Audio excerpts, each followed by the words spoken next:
សាច់តភូមិគោកសនដែរទ្រូងខ្ញុំមកប្រែងបែងព្រោះរឿងប្រត់ត្រីហើយភូមិព្រះស្រែតែទឹកទឹកជាថ្មីអ្នកលួយលួចយ៉ាងម៉ែខ្ញុំឃុំរឿងទុំបាបនំរឿងថ្មីរឿងខ្ញុំប្រត់ស្រីដោយគេហងខំបើគេចង់ចាំខ្ញុំត្រូវជាងដូចរូបទុំតែបងសូមឲ្យចិត្តណាមកកុំធ្វើតាមទីស្វាយតនាងធ្លាប់មានរត់ខ្ញុំមានណា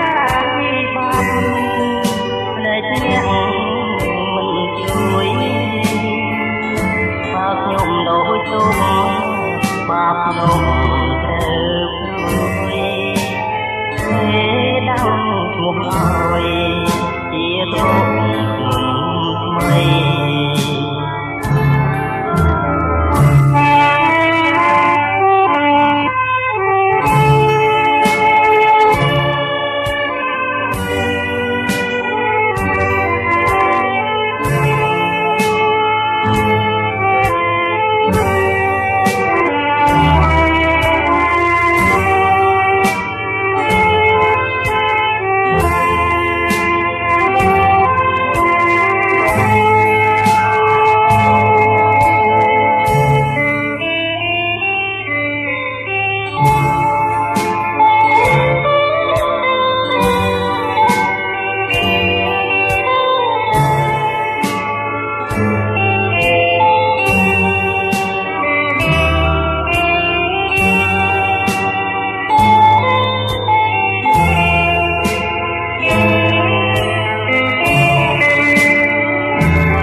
មុំរឿងទុំបាបនំរឿងថ្មី